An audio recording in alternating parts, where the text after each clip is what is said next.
Hi, my name's Paul Nyman, and I've been recruiting for the last 25 years, both internally as a recruiter in large global corporate organisations, and more recently, over the last 20 years, I've taken that experience to run my own recruitment business, operating both the UK and Europe.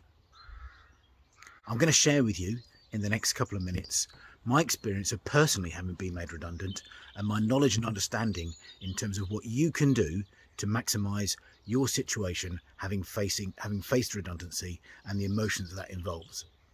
I'm going to look at a couple of aspects. Number one, the emotions of it, and I will cover this separately in a more detailed video later on. The opportunity that it can represent for you and your family and actually your lifestyle. Number three, we're going to talk about strategy and some strategy plans in terms of looking at some of the timescales that may involve, but also how you can maximise your search period in order to optimise the opportunity which you're going to gain next. So let's just kick off with some of those emotions. And to share with you, this can be a really tough time. The first thing that's going to come out is real anger. And you're going to see a J curve of activity, starting with anger, kicking into frustration, looking at potentially coming to some form of acceptance around what's happened to you, and then moving on to look at the opportunity. It's how you transition through that J curve which will enable you to be really successful as you move forward from your old organisation to the new world that you now want to exist in. I will pick up how to manage some of these frustrations and these emotions in a later separate video. So just to recap, it's anger, frustration, acceptance and opportunity. And the sooner that you come to that point of acceptance of your situation and consider the opportunity, you will move forward faster. So what can that opportunity represent for you? Point two, the opportunity itself, right now when you're being made redundant, may seem a really long way away. But actually think about it. There are a couple of things that can take place here. Number one, is there an opportunity to change you? Could you do something different? Could you venture into a new world or a new discipline that you're going to work within? Number two, could you change the way in which you accrue your income? How much income do you want to earn? What's important for you and your family? What's important for you as an individual from a salary earning perspective? From a skills perspective, there's an opportunity, number three, to increase or change your skills. And number four, actually, it might be a new you. Redundancy can be a really cathartic opportunity, and come to that conclusion before you start your search. Otherwise, what you can find is that whilst you are searching, you're looking for something that you're not sure is right for you. What do you want to be? Is this an opportunity for you to move forward? Is there a chance for you to upskill your capability? And more importantly, who do you want to be in the future? So having come to the conclusion of what you want to be and is this redundancy going to change you significantly, and I do accept that some people, they just have to carry on the same plane, working in the same area, working in the same discipline and earning potentially the same amount of money. It's about coming to a plan as to what your strategy for your search is going to be. So let's look at strategy and the plan in terms of how you're going to get out there and find that next role for you. The number one thing is time. The most important thing is time. It may take you 2 hours to find a new role. It may take you 2 years to find a new role. I have worked with individuals who have been out of work for 18 months. And depending the discipline in the area that you work in, time is the most important thing, because that will impact on you personally, on your family emotionally, and on your career status position in terms of how exciting you are for that next business that's going to hire you if you're to do more of the same. So let's just come on to the time issue, because that has an impact on the strategy that you adopt. If you're going to move forward very quickly into a similar role and you are short of time, it's about earning money. So we need to consider how you have a plan A, B and C. And those three plans will deliver different things. Plan C is your least favoured option, but it will give you money, it will give you income, it will allow you to keep the heating on, feed your family, feed yourself, pay the bills. And plan C may be part-time. It might be something which you're going to do on an ad hoc basis. It might just be helping out somebody in the context of what they're doing to assist them, providing some short-term labour. Plan B could be something which mixes and matches what you've done in the past on a part-time or an interim basis, where you work on a consultancy or a day rate or a fixed-term contract for a period of time at a slightly lower level to the level which you've operated at in the past. And plan A may be your big desired outcome. It may be the big opportunity that you want to move to. It may be the chance for you to achieve that role and that goal that you've always wanted to. And that plan could take some time. It could take some time for you to upskill your capabilities and for you to enhance your knowledge so that you can be a master in your new evolving destination that you want to work in. So that plan A may take time, and as that plan A takes time, consider the opportunity to create income streams in plans C and B.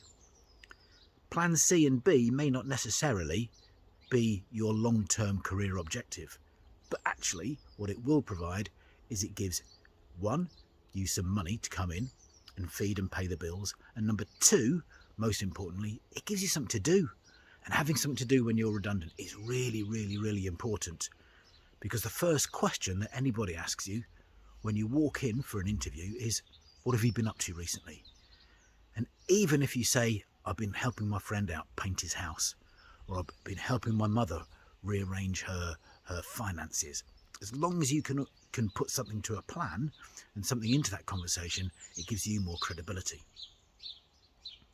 So now I'm going to talk about your approach.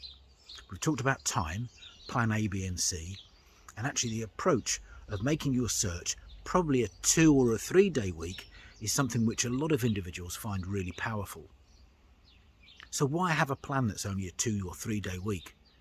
Because in reality, the jobs market moves at a pace where there aren't new roles in the marketplace every day. There's probably new roles every 2 days, every 5 days, every 10 days. So if you're sat at home on the internet looking at jobs boards and you're searching out for the same roles all the time, it will drive you mad. So choose 2 days in a week. Tuesday, Thursday. Tuesday and Thursday are search days. Monday, Wednesday, Friday are the days when you get involved in, it might be volunteering, it might be this part-time role in plan C. It might be actually offering your time, if you can afford it from a financial perspective. You might help out with a local charity. You might volunteer in a school.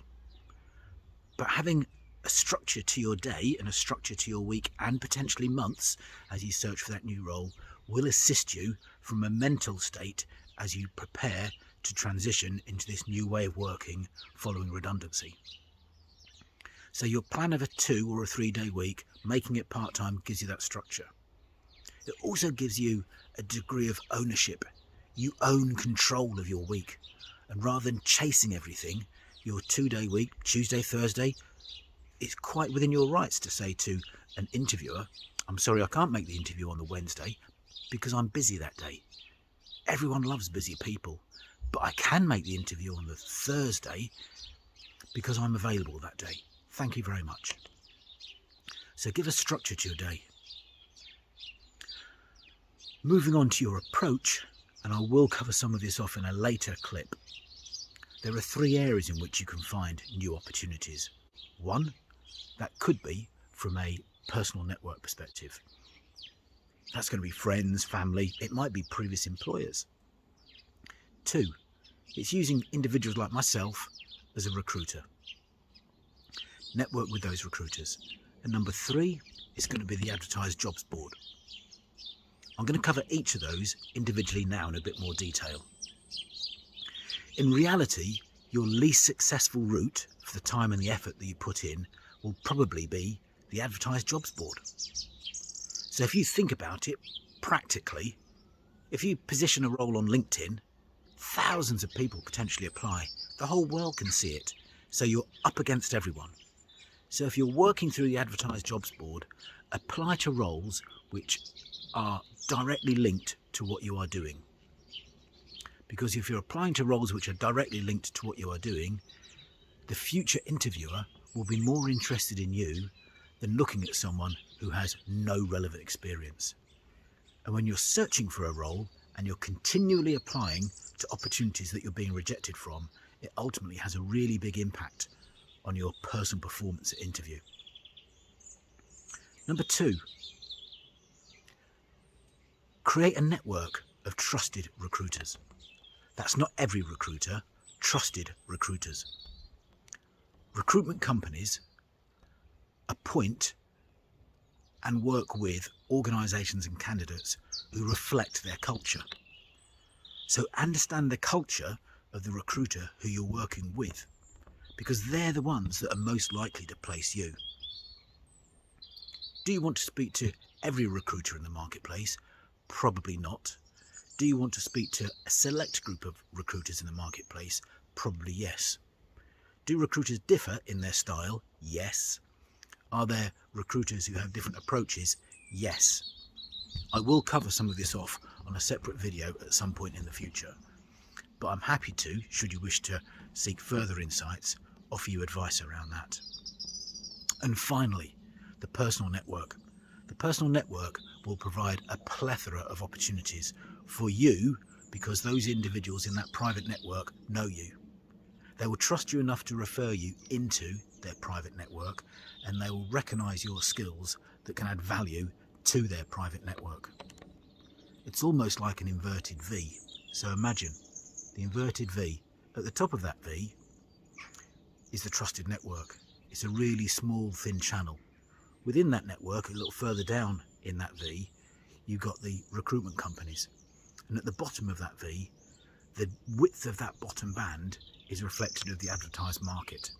The advertised market, there are so many people applying to so many roles that the level of rejection and the level of pushback to you when you are redundant and often a little bit tender can be really tough.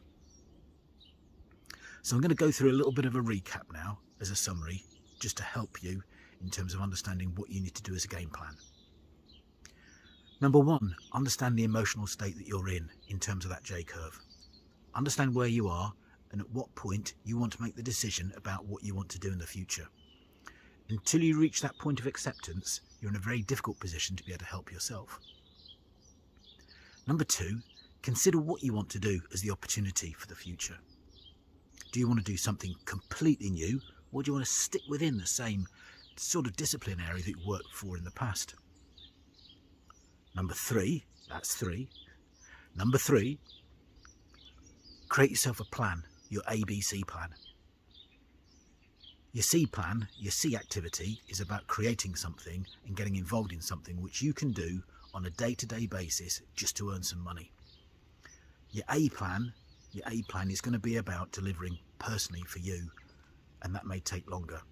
Ultimately, your ABC plan will be about how much time and how much money you have in reserves in order to take time to create a new opportunity for you. And finally, it's your approach.